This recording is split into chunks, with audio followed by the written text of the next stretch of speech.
शुरू करें। मित्रों, 5 जनवरी के दिन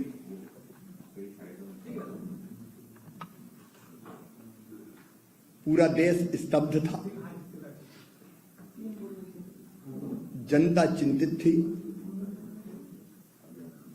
और संसार चकित था। प्रधानमंत्री जी की सुरक्षा के साथ भी साजिश की जा सकती है, ये कोई कल्पना तक नहीं कर सकता था।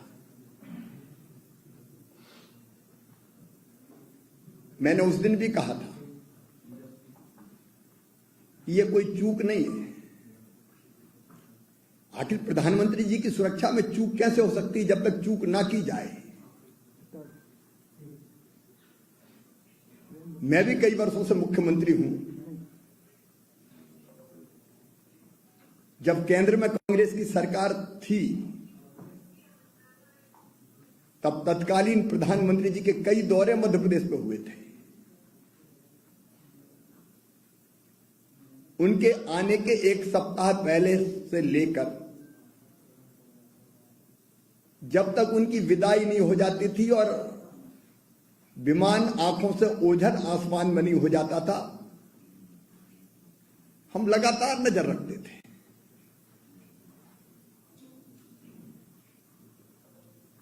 कि प्रधानमंत्री जी की गरिमा का, सम्मान का, सुरक्षा का पूरा ध्यान रखा जाए। लेकिन उस दिन जो हमने कहा था, अब वो सिद्ध हो गया है। एक प्रतिष्ठित टीवी चैनल ने जो स्टिंग ऑपरेशन के माध्यम से प्रधानमंत्री जी श्रीमान नरेंद्र मोदी जी की सुरक्षा के साथ खिलवाड़ हुआ है, उसका बड़ा खुलासा किया है। अब यह स्पष्ट हो गया है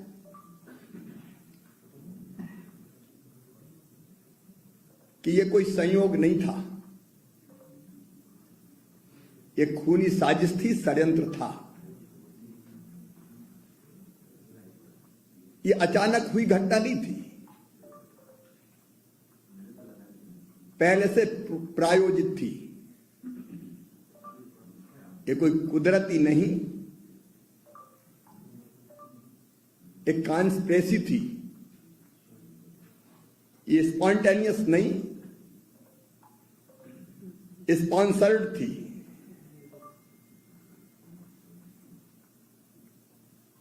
मन में तकलीफ होती है। मोदी जी से नफरत ने कांग्रेस की आत्मा तक को मार दिया। जनता के बीच तो कांग्रेस का ग्राफ गिर ही रहा था, कांग्रेस का चरित्र भी गिर गया। कई तरह के खुलासे हुए स्टिंग ऑपरेशन में। स्थानीय एसएचओ और डीएसपी सीआईडी बता रहे हैं कि प्रधानमंत्री जी के रूट पर होने वाली रुकावट की पहले से जानकारी थी। एसएचओ और डीएसपी सीआईडी ने यह जानकारी आला अधिकारियों को पहले से दी थी, जिसको पूरी तरह से नजरअंदाज कर दिया गया। यह खुलासा यह सिद्ध करता है कि सुरक्षा में जो कुछ हुआ, चूक नहीं कहूंगा मैं, वो लापरवाही नहीं बल्कि मिली भगत थी। इस घटना के बाद जब सारा देश चिंतित था, कांग्रेस के नेता अपने बयानों में प्रसन्नता का प्रकटीकरण कर रहे थे। सिद्धू इसे ड्रामा बोलते रहे। हरीश रावत कहते हैं कि बम तो नहीं फूटा। क्या वो चाहते थे कि बम भी फूटे? भूपेश बघेल कहते हैं ये तो नौटंकी थी। और मध्य प्रदेश कांग्रेस का ट्वीट था कि पंजाब ने दिल जीत लिया। ये बयान आखिर किस तरफ इशारा करते हैं? घटना के 7 दिन बाद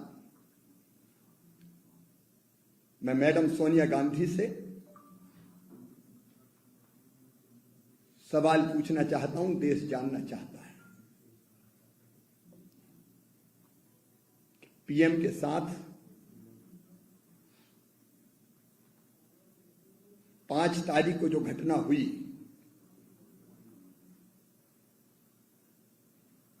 मैडम को जवाब देना पड़ेगा कि पीएम के साथ सीएम क्यों नहीं थे, सीएस क्यों नहीं थे, डीजीपी क्यों नहीं थे। पंजाब के सीएम कहते हैं कि किसी को कोरोना हो गया था, इसलिए वो कार्यक्रम में नहीं गए। लेकिन ये कहने के थोड़ी देर बाद वो बिना मास्क लगाए प्रेस कॉन्फ्रेंस में प्रकट हो गए थे। पीएम का दौरा हो और सीएम ना रहे, सीएस और डीजीपी की गाड़ी खाली चले, क्या ये सिद्ध नहीं करता कि इनको पता था कि क्या होने वाला है? ये सवाल भी उठता है मैडम कि प्रधानमंत्री के रूट की जानकारी आखिर किसने प्रदर्शनकारियों को दी? एक और सवाल मैडम से, पुलिस की मौजूदगी के बावजूद इतनी बड़ी संख्या में इतने कम समय में प्रदर्शनकारी इकट्ठा कैसे हो गए? आमतौर पर माननीय प्रधानमंत्री जी को तो छोड़ दीजिए, कोई और वीआईपी भी जाता है तो रूट क्लियर है कि नहीं, कैसे क्लियर किया जाए, इसकी पूरी व्यवस्था की जाती है। मैडम डीजीपी ने क्यों पूरी व्यवस्था और रूट सुरक्षित है, ऐसा संदेश प्रधानमंत्री जी की सुरक्षा टीम को दिया था? अगर दिक्कत थी तो समय रहते उस खतरे से आगाह क्यों नहीं करवाया गया? वो कौन से अधिकारी हैं जो प्रधानमंत्री जी के दौरे का अलर्ट जारी होने के बाद भी जरूरी कदम नहीं उठा रहे थे? एक सवाल और उठता है मैडम, सीएम भी फोन क्यों नहीं उठा रहे थे? गृह मंत्रालय के अधिकारियों के फोन नहीं उठ रहे थे। यहां तक कि राष्ट्रीय अध्यक्ष भारतीय जनता पार्टी के श्रीमान जेपी नड्डा जी ने फोन किया तो वो फोन भी नहीं उठाया गया। आखिर मुख्यमंत्री किस घटना का इंतजार कर रहे थे?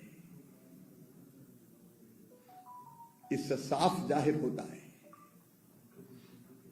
कि साजिश के तार सीधे कांग्रेस की आला कमान तक जुड़ते हैं।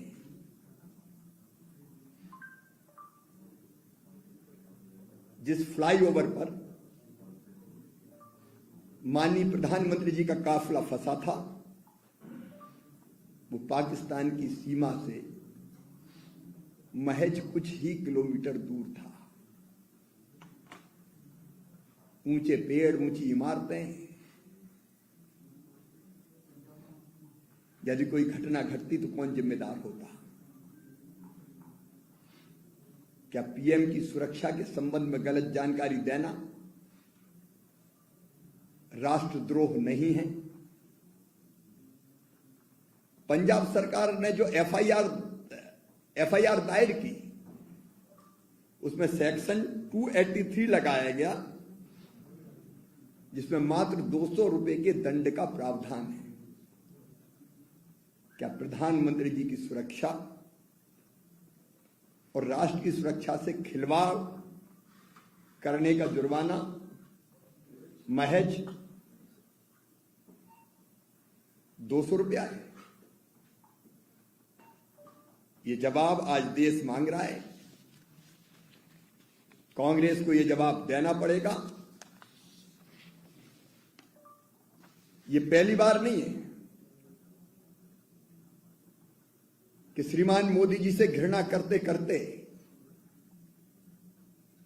कांग्रेस देश से, प्रधानमंत्री के पद से, संविधान से, सेना और सुरक्षा से और राष्ट्रहित के साथ ही घृणा करने लगी है। इससे पहले पुलवामा पर सियासत की गई, पाकिस्तान को क्लीन चिट दी, सर्जिकल स्ट्राइक पर सवाल उठाए, बालाकोट पर सबूत मांगे और बार बार पाकिस्तान और चीन के प्रोपेगंडा से सुर मिलाया।